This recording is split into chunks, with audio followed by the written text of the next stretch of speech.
အပိုင်း3မောင်ကျော်မောင်မိုင်းတို့နဲ့လိုက်သွားပါလားဘယ်ကိုလဲအန်တီတုံးထန်းနဲ့ကြားပေါက်ရတာပေါ့ဒီဘက်တွေမှာတုံးထန်းတာလဲအလုပ်တစ်ခုပဲ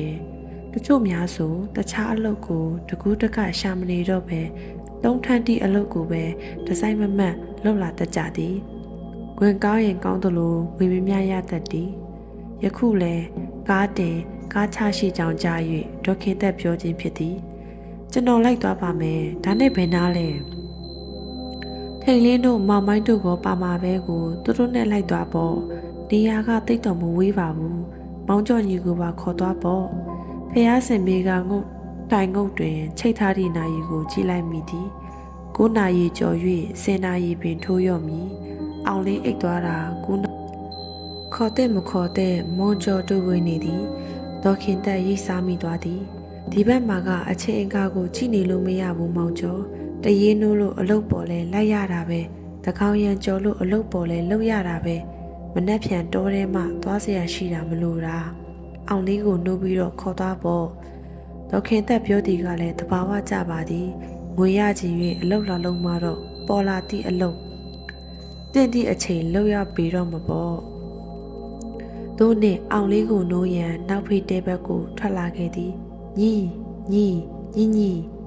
အောင်လေးစီကအေးအဲအတန်ကိုသာကြားရသည်ဆက်၍နိုးကမှအောင်လေးမျက်လုံးဖွင့်လာသည်ကိုမအိတ်သေးဘူးလားဟုတ်တယ်ညီတုံးထမ်းဖို့လူလိုရဲဆိုပြီးအန်တီလာပြောလို့ဟုတ်လားအဲ့ဒါညီရောလိုက်အောင်မလားလို့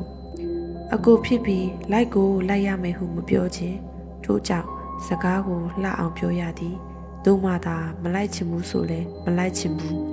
လိုက်ခဲ့မယ်ဆိုလဲလိုက်ခဲ့မယ်ဆိုတာကိုအောင်လေးစိတ်ရှင်းရှင်းပြောနိုင်ပြီကိုထိန်လင်းရိုးတော့လားသူတို့လဲပါမှာအဲ့ဒါလို့ဆိုလိုက်မယ်ကိုမျက်နှာလေးတော့တစ်ပြရစီအောင်ဟုပြောပြီးမျက်နှာတစ်သည်မကြမီထိန်လင်းနဲ့လက်မိုင်းတို့ရောက်လာသည်လိုရမယ်ရဓမီနှင့်ယူစရာရှိသည်များကိုယူကြသည်ညီဖြစ်သူကိုနွန်းထွေးဝတ်ခဲ့ရန်မောင်ကျော်ကမှာသည်ထိန်လင်းနဲ့လက်မိုင်းကဆိုင်ကယ်တစ်စီးမောင်ကျော်တို့ကတစ်စီးပေါင်း2စီးထွက်လာခဲ့ကြသည်မောင်ကျော်တို့ဆိုင်ကယ်ကမီးလုံးကောင်း၍လမ်းကိုကွက်ကွက်ပြပြမြင်ရန်ဓာတ်မီကူစီရမလို့ထိန်လင်းတို့ဆိုင်ကယ်ကတော့ဓာတ်မီကူရသည်ခေါင်းတွင်ဆွရသည့်ဓာတ်မီကိုသာအသုံးများကြ၍အဆင်ပြေသည်ထိန်လင်းကောင်းမှာဓာတ်မီကိုဆွပြီးဆိုင်ကယ်ကိုမောင်းသည်တလန်းလုံးကျေရောင်လရောင်ကမှုန်တိမှုန်မွားတလန်းလုံးဈေးဆိုင်ကတော့မပြတ်နေခင်းကြောင်တောင်ကဲ့သို့အလုတ်လုံနေကြရသည်နေဆိုလာနှင့်ဘက်ထရီအိုးကိုအားသွင်းညရောက်လျင်ဘက်ထရီအိုးဖြင့်မီးလုံးများထွန်းကြသည်ဘက်ထရီအိုးကြီးလျင်ကြီးသလိုအသုံးချကြသည်တချို့များဆိုဗီဒီယိုပင်ကြည့်၍ရသည်ဗီဒီယိုကြည့်နိုင်ဖို့ထိမတက်နိုင်သည့်သူများကတော့ရေဒီယိုကိုသာအဖော်ပြကြရသည်လဲလန်းချောင်းအတိုင်းဖြတ်မောင်းရသည့်အခါရှိတဲ့ကဲ့သို့လဲကွက်ကြိုလဲကွက်ကြားဖြတ်မောင်းရသည့်အခါလည်းရှိသည်ကြောက်တုံကြောက်ခဲမညီမညာနှင့်တတွင်စစ်စစ်နေသည့်ချောင်းများစွာကိုလည်းဖြတ်ရသည်အတော်လေးမောင်းပြီးကမှလူတန်သူတန်ကိုကြားရသည်ကားဆက်တန်သည်လည်းမြေလာလိုက်တိတ်တော်လိုက်နှင့်ဖြစ်နေသည်ကားဆရာသည်တောက်တခခောက်တစ်ကုံတဲကလည်းမျက်စိပြက်မျက်နှာပြက်နေဘေးမှာကလူတွေဝိုင်းနေပြီကိုကားကနှုံးမရတော့ဘူးဆိုလဲဟိုခလာတဲ့ကားနဲ့ချိန်လိုက်တော့မိုးမလင်းခင်ရှေ့ကကိုဖြတ်ရမှာမဟုတ်ရင်ဂတိမတီဖြစ်သွားလိမ့်မယ်ကားကလည်းနှိုးမိလန်းစာမမြင်တို့နှင့်ကုံတယ်ပြောသည်ကိုသဘောတူလိုက်ရသည်ပြက်နေသည့်ကားပေါ်ကငါးပတ်လဲတုံးတွေကိုမြေကြီးပေါ်ထမ်းချကြရသည်ငါးပတ်လဲတုံးတဲ့ဆိုမလေးလာတော့လဲ3-5လုံးတွဲထားသည့်အခါမချိမဆန့်ထမ်းချရသည်ကျွန်းဆိုဘဏ္ဍတုံးတွဲပေါ့ပထမ်းနိုင်ကြသည်ယခုတစ်ကတမလန်းနှင့်ပတောက်တုံးတွင်ကားနှင့်ဝေးရမှာစီးလာသည့်ဆိုင်ကယ်ကိုရပ်ထားကြရ၏ပြီးချင်းတင်မြီကားရောက်လာသည်ပြက်နေသည့်ကားနှင့်ရှင်ရမ်းလိုက်သည်ဟိုဘက်ကဒီဘက်ကလူ9ယောက်စီတက်လိုက်ကြသည်ပြီးကားပေါ်ကနေလမ်းပြီးတုံးတင်ကြသည်ကြံသူများကကားနောက်ကနေသဆင့်တစ်ဖက်ကားပေါ်ထမ်းတင်ကြ၏ချွေတပြက်ပြက်ကြ၍နေပြီးလမ်းဘေးပိုးကောင်များကမျက်လုံးထဲဝင်သည်အင်ကြီးတွေချွတ်ထားသည့်ပခုံးတွေကပွင့်ရှာနေကြပြီး ဒီအလုတ်နဲ့အသက်မွေးလာသူများကမသိတာတော့လဲအခုမှဒီအလုတ်ကိုလှုပ်ဖူးသည့်အောင်လေးအဖို့ပင်ပန်းမှုကသူများထက်ပူသည်ဒီအဖြစ်ကိုအကိုဖြစ်သူကကောင်းကောင်းသိသည်အလဲကျထမ်းကြသည်ဆိုတော့လဲနားလည်မှုနှင့်အလဲကျော်ပြီးကိုထမ်းပေးနိုင်သည်သုံးကြီးကြီးဆိုမောင်ကျော်ကဝန်ထမ်းပေးသလိုထိန်လေးနှင့်လက်မိုင်းတို့ကလည်းဝန်ထမ်းပေး၏ကားတင်ကားချလူသန်းသူသန်းများတုံးပေါ်တုံးချ၍တုံးတန်များကစူညံလျက်ညသည်နတ်တထက်နှက်လာသည်အနှင့်လက်နက်မမြောက်ဟုပြောနိုင်သည်ကားတစ်စီးစာကိုလူအယောက်20လောက်တင်ရမည်ကို10ရောက်လောက်နှင့်ပဲတင်နေရသည်ထို့ကြောင့်ခြေကုန်လက်ပန်းကျနေကြပြီကားနှစ်စီးဆက်နိုင်သည့်အားကလည်းမများဒီဘက်ကားကတဝက်ကျော်ကျော်ပဲတင်ရသေးသည်ဟိုကားကပြည့်လူနီးပါးဖြစ်နေပြီထို့ကြောင့်နောက်ထပ်ကားတစ်စီးကိုပြန်ခေါ်ရသည်နောက်ထပ်တင်မိကားကရောက်မလာသေး၍အားအင်ဖြစ်ချိကြရသည်အလုတ်သမားများအတွက်ဖြော်ရည်နှင့်မုံထုံများကိုကုန်တယ်ကဝေခိုင်းသည်ပဲနို့တယောက်တပူမုတ်ထုတ်ကတော့မဝမချင်းကြိုက်တဲ့လောက်စားကြပါစေဟုဆိုကအထုတ်လိုက်ချထားပေ၏မောလုံး၍အဆက်မပြတ်တောက်လိုက်မိကြသည်အထဲကအရေးမရှိတော့မှပဲဘေးကိုပြစ်ချကြတော့သည်မုတ်ထုတ်ကိုတထုပ်ပြီးတထုပ်ဖောက်စားကြသည်မုတ်စားနေရတော့မျက်လုံးမေးနေသည်ကိုတတိမရကြပိုက်ကလေးပြေးလာလင်ချထားသည့်တုံးပုံးပေါ်မှာအချိန်ရသလောက်မေ့ဆက်ကြသည်ထိုအထဲတွင်အောင်လေးလဲပါသည်သူ့အကိုပေါင်ကိုခေါင်းအနေဖြင့်အုံပြီးကွေ့ကွေ့ကလေးအိပ်ပျော်သွားရှာသည်မောင်ကျော်စိတ်မကောင်းဖြစ်ရပြီးသူ့ညီကိုဒီလိုဘဝမျိုးတွင်မထားခြင်းအလောက်ကျမ်းမှန်သမျှသူသာတင်ကြုံလုပ်ပေးလက်ခြင်းသည်ယခုမူမိသားစုအရေးကအောင်လေးအပေါ်မှာလဲတာဝန်ရှိသည်ဟုပြောသည်အောင်လေးတောင်းဆိုချက်ကိုလျစ်လျူမပြုနိုင်မလိုက်ခဲ့ပါနဲ့ညီညီယာခရီးကလေးဝေးယုံတွေမကဘူးကျန်းကကျန်းနဲ့ပြီးတော့ညီညီတိတ်ချစ်တဲ့မေမေနဲ့ဘဲတော့ကများခွဲဘူးလို့တော့စာမိုးဝဲပြီးတော့အိမ်မှာပဲနန်းနာနေနေပါတော့လားကိုကိုရှာနိုင်ပါတယ်ဒီအိမ်မှာမေမေကအသက်ကြီးလို့ဘာမှမလုပ်နိုင်တော့ဘူးကြီးကြီးမုံရှိတယ်ဆိုပေမဲ့ကြီးကြီးမုံကလည်းအသက်ကြီးနေပြီလေ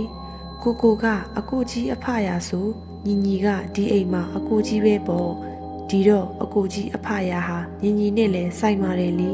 ကိုကိုပဲပြောတယ်နော်ခရီးကဝေးလမ်းကကျန်းနေဆိုကိုကိုတယောက်တည်းသွားမှာကိုညီညီပဲစိတ်ချနိုင်ပါမလဲကိုကိုပြောတော့ညီညီကိုချစ်တယ်ဆိုချစ်ရင်ကိုကိုသွားရနောက်ခေါ်သွားပါမခေါ်ပြန်ပါလင်လဲမချစ်လို့ဟုတတ်မှတ်ပေအောင်မည်စိတ်ထဲကမူအနေစင်းရဲ့အစားစင်းရဲ့မိနေရာကိုခေါ်မသွားခြင်းခေါ်သွားလိုက်ပါသားကြီးရဲ့မိအတွက်နောက်ဆံမတင်းပါနဲ့မမမုံလည်းရှိနေတာပဲမင်းညီလေးကလည်းကြံခဲ့အောင်မှာကိုအလုတ်ကျန်းဆိုတာဘလို့မျိုးလဲတားငယ်လေးသိအောင်ခေါ်သွားလိုက်ပါဒါမှဘဝအကြောင်းကိုသူကောင်းကောင်းသိမယ်ကွမိမိရဲ့သားတွေကိုပေါ့နေပေါ့စားမဖြစ်စေချင်ဘူးပညာအရာမှာမထွန်းပေါက်ရင်တော့တခြားနေရာမှာတော့ဖြစ်အောင်လုပ်ရမှာပေါ့10တန်းအောင်ဘွဲရပြီးအလေလိုက်နေတဲ့သူတွေနဲ့စာရင်သားကြီးဟာမိအတွက်ဘဝတက္ကသိုလ်ကဒေါက်တာဘွဲရကြီးလိုပါပဲသားရဲ့သားညီလေးကိုလည်းခေါ်သွားဟုတ်ပြီလားအကြောင်းကြောင့်နေရာကောင်းတစ်ခုရသွားရင်တော့ဒီလိုအလုပ်ကိုလုပ်ခဲ့ဘူးသွားခဲ့ဘူးတော့သူကိုချင်းစာနိုင်မယ်မျှဝေပေးနိုင်မှာပေါ့မိခင်ဤစကားကြောင့်အောင်လေးကိုခေါ်ဖို့ဆုံးဖြတ်ချက်ချလိုက်သည်အိမ်မှာမေမေနဲ့ကြံခဲမိညီငယ်ဆုံးလေးကိုလည်းတိတိကျကျမှာခဲ့ရသေးသည်မိခင်ကချူရှာသည်မကြာခဏစေကမ်းပြရသည်မိခင်အတွက်ငွေလိုသည်ငွေရမှမိခင်ကိုစေကောင်းကောင်းကုပေးနိုင်မည်သူမှသာယောဂအမြင့်ပြတ်မည်ခဏလေးအိပ်ပျော်ချိန်မှာပင်အောင်လေးအိမ်မက်ဆိုးတွေမက်နေ၏အိမ်မက်ထဲတွင်သူတို့ညီအကိုနှစ်ယောက်ကိုလူကြီးကြီးတယောက်ကလာခွဲသည်တဲ့မှောင်နှင့်မဲအားကိုးစရာဆို၍ညီအတွက်အကိုအတွက်ညီပဲရှိတာမဟုတ်ပါလားကိုညီအားမလို့အားမရဖြစ်မိသည်ခွဲခွာရ၍ညီကရုံးရင်းဆန်ခတ်ဖြစ်နေပေမဲ့ကိုကနည်းနည်းမှမတုံလုံးညီကိုသာပြုံးကြီးကြည့်နေလေသည်ကိုညီကိုထားမတော့ပါနဲ့ညီတယောက်တည်းဘလို့နေခဲ့ရမှာလဲအဲ့ဒီလူကြီးနောက်လိုက်မသွားပါနဲ့ဟဲ့ကလေးမင်းဆက်မလိုက်လာနဲ့အေးလိုက်လာမယ်ဆိုရင်တော့မင်းအကိုကိုဟောဒီ6ကံပါတယ်တွန်းချလိုက်မှာနော်မတွန်းချပါနဲ့ဦးကိုမတွန်းချပါနဲ့ ကျွန်တော်ကိုထားမသွားပါနဲ့နော်ကိုကိုကျွန်တော်လိုက်လာမယ်နော်လိုက်မလာခဲ့ပါနဲ့ဟုပြောထားပါလက်အကိုနောက်ကိုအောင်လေးပြေးလိုက်မိသည်တကယ်ပဲကိုကို၆ခန်းပါတယ်တွန်းချလိုက်သည်ကိုကိုညီညီဘာဖြစ်လို့လဲအောင်လေးကမျက်လုံးလေးကလဲနဲ့ကိုမောကြည့်နေသည်ပြီးမှစက္ကနဲထားပြီးကိုဘာမှမဖြစ်ဘူးနော်ညီဘာတွေပြောနေတာလဲကိုကဘာလို့ဘာဖြစ်ရမှာလဲညီပင်ပန်းတာနဲ့စိတ်နွမ်းပြီးအိမ်မက်ဆိုးတွေမက်နေပြီထင်တယ်ရော့ဒီမှာရေလေးတောက်လိုက်ဘူးအဖုံးကိုဖွင့်ပြီးညီဖြစ်သူကိုလှမ်းပေးလိုက်သည်အောင်လေးလက်ထဲရေဘူးရောက်ပြီဆိုရင်ပဲရေကိုအငမ်းမရတောက်မိသည်ဖြည်းဖြည်းတောက်ပါတော့ညီရာကလေးလည်းမဟုတ်ရေတွေဘိုက်ပေါ်စီးကြကုန်ပြီထို့အချိန်မောင်ကျော်မျက်နှာပေါ်ဓမိရောင်ကလေးလက်သွားသည်မောင်ကျော်မျက်နှာပေါ်ကအပြုံးလေးကြောင့်စောကခံစားလိုက်ရသည့်ပင်ပန်းနွမ်းလျားမှုအလုံးပျောက်ကွယ်သွားသည်ကိုဘလို့အခက်အခဲပဲကြုံညီကိုဖြစ်မသွားပါနဲ့နော်ညီရောဘလို့အခက်အခဲပဲကြုံကိုဖြစ်မသွားပါနဲ့နော်ဟုတ်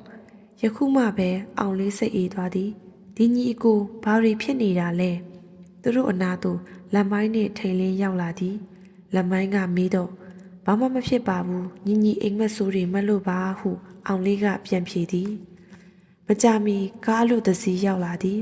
အစားကားလောက်ပင်ပန်းမှုမရှိတော့အိတ်ထားစားထားနားထားသည့်အရှင်ကြောင့်တက်ကြွလုံနိုင်ကြပြီ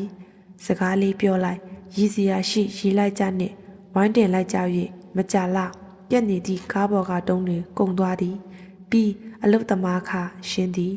မောင်ကျော်တို့ထိန်လင်းတို့နီးတူအောင်လေးလဲဒန်းတူလုတ်ခရသည်အလုတ်သမားတွေအားသွားပေသည့်ကားဒရိုက်ဘာနှင့်စပယ်ယာကမအားနိုင်အလုတ်သမားတွေတုံးတင်နေချိန်တော်ရာကိုသွားပြီးအရက်တောက်သူကတောက်မူရည်စေပါသုံးသူကသုံးနေကြသည်စပယ်ယာကတန်ကျိုးနှင့်ချီတန်ရာချီဂျက်လိန်နှင့်လိန်တန်ရာလိန်သည်ငွေရှင်းပြီးသည်နှင့်မောင်ကျော်တို့အဖွဲ့ပြန်လာကြသည်အလုတ်မြည်မြပင်ပန်းငွေမြင်လင်ပင်ပန်းမှုတွေပျောက်သွားတတ်ခြင်းကဓမ္မတာသည်ငွေမြင်တုံးလန်းဆန်းတော်လဲလမ်းတစ်ဝက်အရောက်မျက်လုံးများကိုမနှဲဖွင့်နေကြရသည်တခါဆိုင်ကယ်မောင်းရင်ငိုက်တောင်ငိုက်မိကြသေးသည်နွန့်အော်တန်နှင့်အတူမြေကြီးသည်တိမ်ကနေတုံသွားသည်ထိန်လင်းနှင့်လက်မိုင်းကရှေ့ရောက်နေပြီဆိုင်ကယ်ဆက်တန်းကပုံမှန်မဟုတ်အိမ်စောဖြုတ်ထွား၍တအားမြည်နေသည်အော်တန်ကြောင့်မျက်ကလေးဆံပြာဖြစ်သွားသည်ထိန်လင်းနှင့်လက်မိုင်းကတော့ဒီခရီးကိုတည်သည်ထို့ကြောင့်ဒီပါအကုန်ဆွဲ၍မောင်းပြေးသည်အချောင်းမတိသေးသည်ကမောင်ကျော်တို့ညီအကိုလောလတ်ဘာလို့ဘာခံရမည်မသိဖြစ်သွားသည်ညာဘက်ဘေးကိုကြည့်လိုက်တော့လေကွန်းပြင်ကြီးသာရှိသည်ဘယ်ဘက်ဘေးတွင်တောကြီးမြင့်ပဲအတန်ကထိုနေရာမှလာနေသည်အော်တန်သည်ပို၍စူးလာသည်တစ်ပင်များကိုတိုးဝေပြီးလာနေသည်အပင်တွေကရိမ့်လွင်နေသည်ညီတိချခိုင်တာအန်ဒီရဲတော့ကြုံပြီးဘာမှမကြောက်နဲ့ဟုပြောပြီးဆိုင်ကယ်ကိုလီးပါအကုန်တင်ပြီးမောင်းပြေးသည်ထိုအချိန်ကျင်းချိုင်ကိုရှောင်ရင်းဆိုင်ကယ်မီးလုံးကိုတစ်ကိုင်းနှင့်ရိုက်မိသွားသည်မိမိတ်သွားသည်ရှေ့ဆက်သွားရမည်လမ်းအနေအထားကိုမမှတ်မိရက်နေလို့လည်းမဖြစ်ရှေ့ကတော့မှောင်မွဲထို့ကြောင့်ခရီးကသွားသလောက်မရောက်ကိုအနောက်ကဆင်လိုက်လာတာအောင်လေးပြောမှမောင်ကျော်လှည့်ကြည့်မိသည်ဖြစ်ချင်ရာဖြစ်စေတော့ဟုနှလုံးသွင်းရင်ရှေ့ကိုသာစွန့်မောင်းနေရသည်လက်မိုင်းဆိုင်ကယ်ကိုရက်မောင်ကျော်တို့နောက်မှကြံခဲ့ပြီးဒီတိုင်းပြစ်ထားရင်သူတို့တခုခုဖြစ်လိမ့်မယ်လမ်းကလည်းကျွမ်းတာမဟုတ်ဘူးထိတ်လင်းစကားကြောင့်ဆိုင်ကယ်ဘရိတ်ကိုကြည်ကနေမြည်အောင်နင်းလိုက်သည်ပြန်ကွေ့သူတို့ဘယ်နားမှကြံနေခဲ့တယ်မသိဘူးစိတ်ကိုအေးထားမကြောက်နဲ့တော်တော်ပြက်ကြံခဲ့သည်အတန်ကိုကြားနေရပြီးဆိုင်ကယ်ကိုခြုံကွယ်ရာတနေရာမှာရက်ခိုင်းလိုက်သည်ဘာလို့လဲကိုထိန်လင်းမင်းအတာနေလာဒီနားမှာလာနေဟိုအညီကိုနှစ်ယောက်ဒီလမ်းအတိုင်းမောင်းပြေးလာလိမ့်မယ်သူတို့နောက်ကိုအောင်ပလားကလိုက်နေမှာပဲသူတို့ကိုဆင်လိုက်နေတာပဲရှောင်တတ်ပါမလားထိန်လင်းထင်ထားသည့်အတိုင်းသူတို့နှင့်ဝါဒပြန်ပြန်အကွာမောင်ကျော်တို့ညီကိုရောက်လာကြသည်အောင်ပလားကလည်းမလန့်မကန့်ပါထိုအချိန်အောင်ပလားသည်ဆိုင်ကယ်ကိုမိပြီးအထင်ဖြင့်ဆိုင်ကယ်ကိုဆွဲရမ်းလိုက်သည်ဆိုင်ကယ်ကိုမဆွဲမိပဲ အောင်လေးကိုနှမောင်းနှင့်ရိုက်သွားသည်အဝေးကိုအောင်လေးလွန့်သွားသည်ဆိုင်ကယ်နှင့်အတူကိုကြံရစ်သည်ညီညီအာခေါင်ကိုချစ်ပြီးမောင်ကျော်អော်လိုက်သည်ထို့အချိန်အော်တန်တစ်ခုကြားလိုက်ရသည်မောင်ကျော်ဆိုင်ကယ်ကိုရပ်ထားလိုက်ဒီဘက်ပြေးခဲ့မောင်းလာသည့်အရှင်ကြောင့်ဆိုင်ကယ်ကိုမထိန်နိုင်ပဲလဲသွားသည်စက်တန်သည်ပုံမှန်ထက်ပိုမြည်သွားသည်ကိုအောင်လေးအော်တန်ဝမ်းနေမှုပူဆွေးမှုကြေကွဲမှုယူချုံမရဖြစ်မှုနှင့်အတူအားရပါရအော်လိုက်သည့်အောင်လေးခေါ်တန်ကိုမောင်ကျော်တယောက်ကြားနိုင်ပါဦးမည်လော